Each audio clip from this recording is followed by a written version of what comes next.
Welcome to The Explainer. Today, we're diving deep into one of the absolute pillars of Western literature, Homer's Odyssey.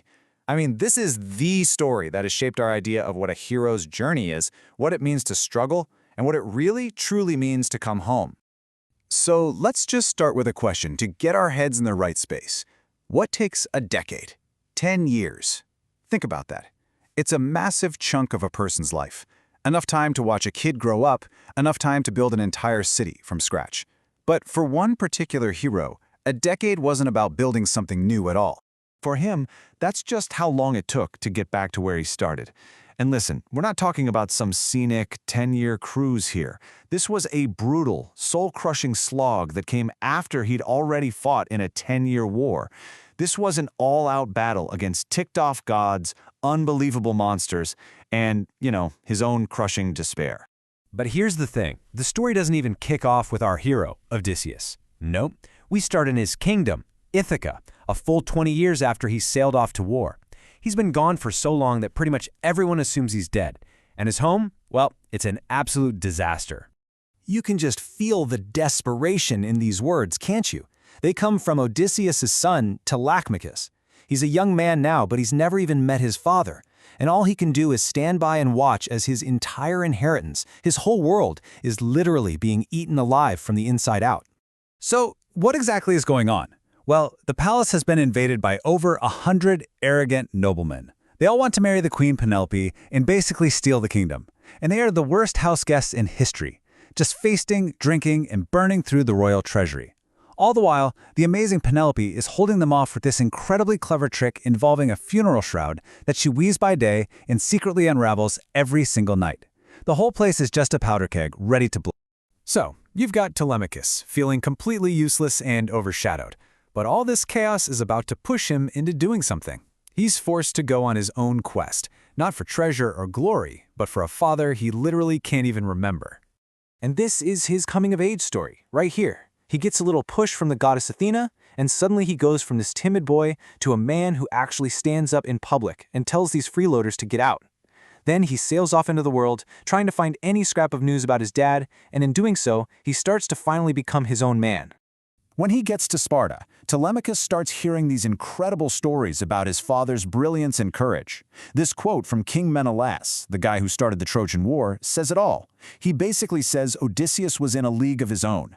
For Telemachus, his dad goes from being this ghost to a real-life legend, and it gives him the strength he needs to keep fighting.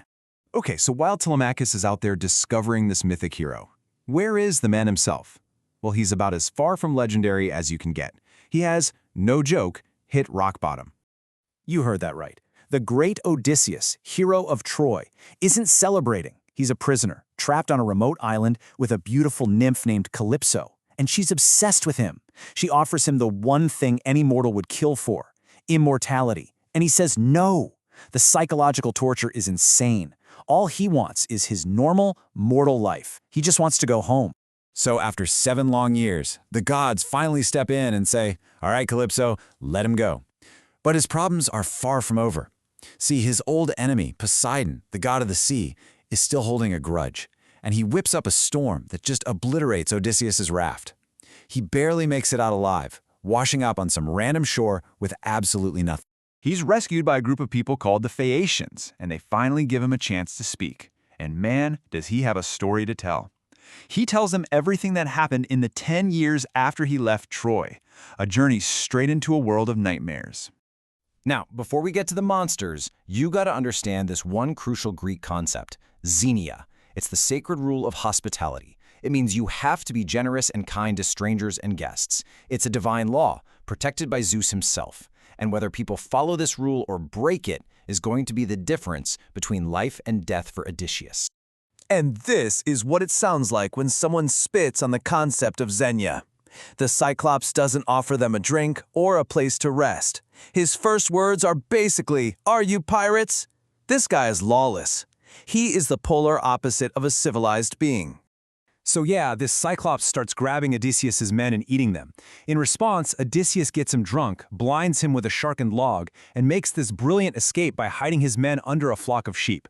But then, in a moment of pure arrogance, he yells his real name back at the monster as he sails away, which is a huge mistake, because the Cyclops is Poseidon's son, and that one moment of pride is what earns him the sea god's hatred for years.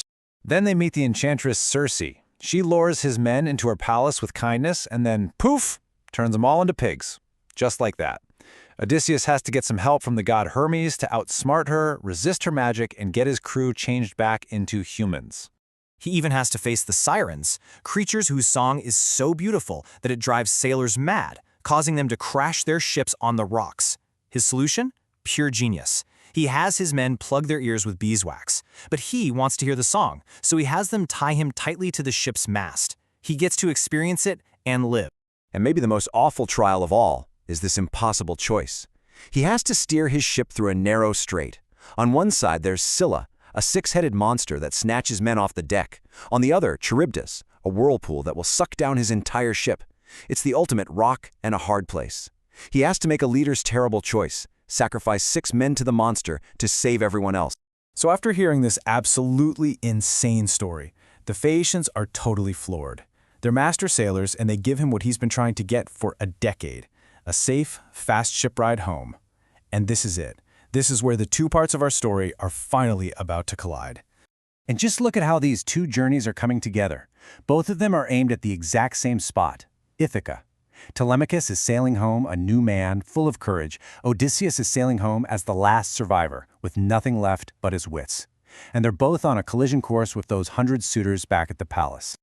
I mean, the dramatic tension here is just incredible, right? A father and son, separated for 20 years, are both heading for home, and neither one has a clue that the other is so close.